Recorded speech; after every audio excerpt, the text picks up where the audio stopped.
السلام عليكم ورحمة الله وبركاته. حبايبي عاملين ايه؟ يا رب تكونوا في احسن حال. النهارده ان شاء الله هنعمل برسيل الجل التحفة اللي قدامكم ده. حاجة كده هوت، يعني انا ما توقعتش النتيجة دي خالص.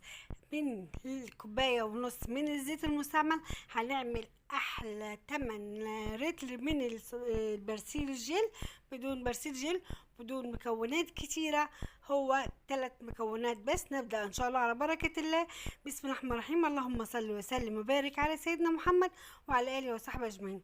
لو عجبك الفيديو ما تنسيش تعملي لايك وشير واشتركي في القناه وفعلي زر الجرس يوصلك مني كل جديد. نبدا على بركه الله. اولا في حله كده، يا ريت ما تكونش المونيا، تكون ستانلس او حله صاج كده. مش عايزاها انا الحله دي بستعملها في الوصفات، مش عايزاها. هنحط فيها ادي كوبايه من الزيت المستعمل. هنحط كمان نص كوبايه، معلش ما بنتش، بس كمان هي نص كوبايه من الزيت. يعني حطيت كوبايه ونص من الزيت. الكوبايه اللي هتشتغلي بيها في الاول هتشتغلي بيها كل المكونات. بعد ما حطينا كوبايه ونص من الزيت، هي كوبايه الزيت بيتحط لها معلقتين من البوتاص. دول كوبايتين ونص. هحط 3 معالق بس، انا المفروض يعني 3، انا حطيت 4. مش مشكله، هو كده كده الصابون ده يعني البي اتش بتاعته عاليه جدا، ولكنه هو مش على الايد هتغسلي فيه الغساله. حطيت هنا 4 من البوتاص او الدبوشار او حجر تسليك المجاري، قطرونه او ستيك.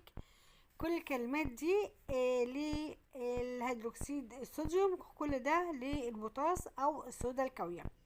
هنقلبهم كويس كده، ندوبهم كويس في كوبايه من الميه.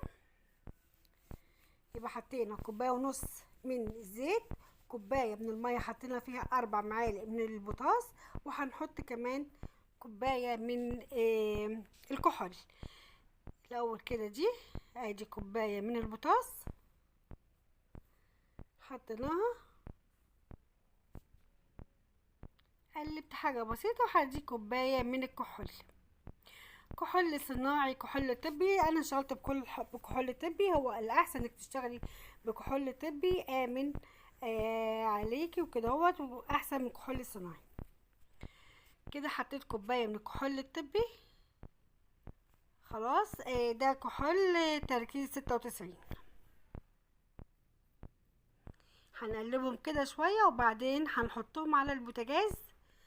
يعني خلي بالك تحطي كل حاجه بره البوتاجاز، وبعدين هنحطه في الاخر على البوتاجاز لغايه لما يبان التشمع بتاعه، لو يبقى كده استوى. هوريهولك لما نبدا. كده جبت ميه، الكروانه دي فيها ميه من الحنفيه عادي عشان نكمل فيها الشغل.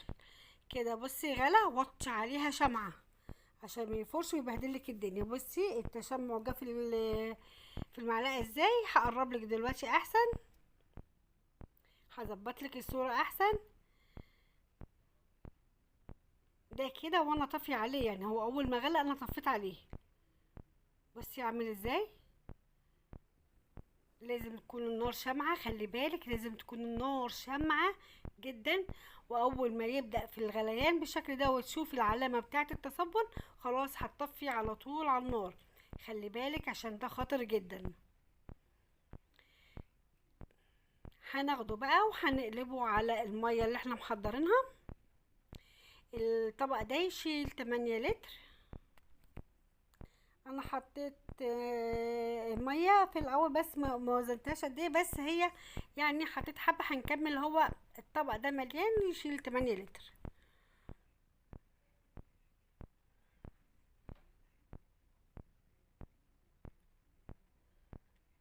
يعني خلطه، اسهل خلطه تعمليها واسرع خلطه تعمليها واحلى خلطه تعمليها لغسيل الملابس.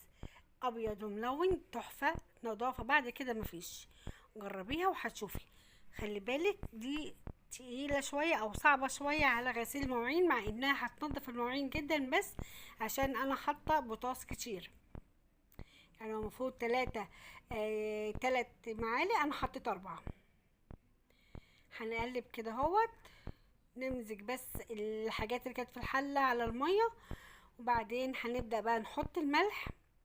الملح ده مش بعدد، انت هتحطي حبة وتقلبي، حبة وتقلبي لغاية لما القوام بتاعها يتقل وتستكفي.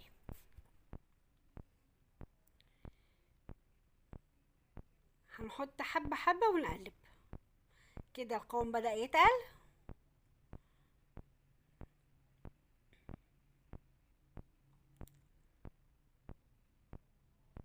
القوام بدأ يتقل وبقى جميل. هنحط كمان حبة. بصي الصابون شفاف.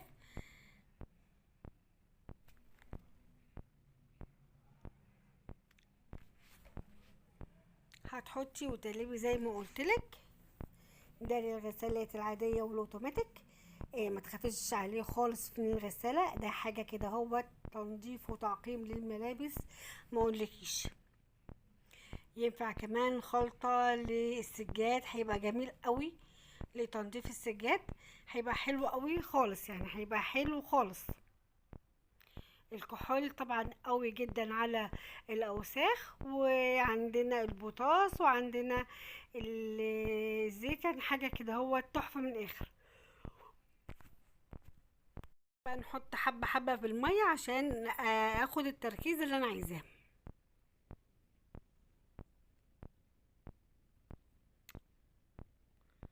بس تشيلي زيه كده وهنسيبه حبه، وبعد ما تسيبيه هتلاقيه حاجه تانية خالص. برضو حبة حبة مية، ما تحطيش مية كتير مرة واحدة، تحطي حبة حبة وتقلبي لغاية لما تاخدي القوام اللي يناسبك انتي.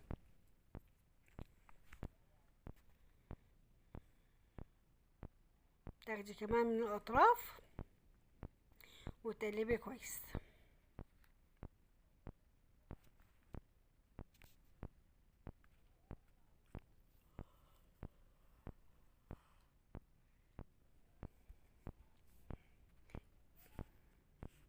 كده قلبناه كده. بقى هتحطي ريحة، هتحطي لون براحتك.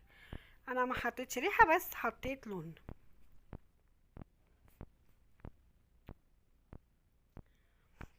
دي الوان صابون اللي بنجيبوها بودر ونحطيها وتدوبيها في حبة مية.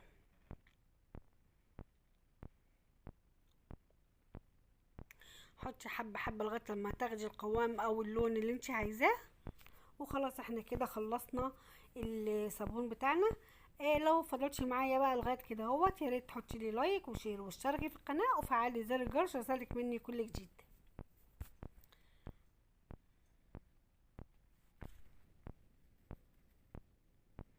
وكوبايه ونص من الزيت، عملنا 8 لتر من الصابون تحفه.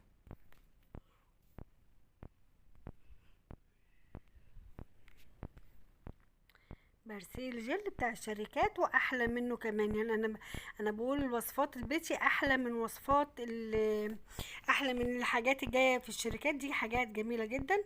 هو التاني لون وريحه بس. بصي القوام بتاعه عامل ازاي، حاجه كده تحفه.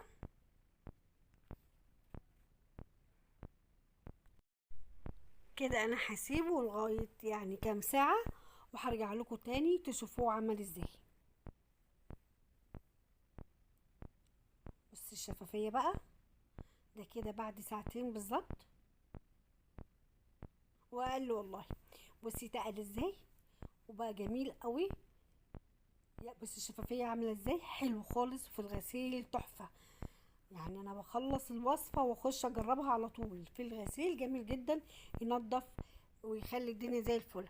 هتغسلي بقى كل حاجه بيه، سجاد ستاير هدوم، اي حاجه هتنفع معاكي وهتبقى زي الفل. كده فيديونا خلص، يا رب يكون عجبك ونال رضاكي واستحسانك. لو عجبك ما تنسينيش في اللايك وفعلي الجرس وصلك مني كل جديد. شكرا على المتابعه، والسلام عليكم ورحمه الله وبركاته. في امان الله.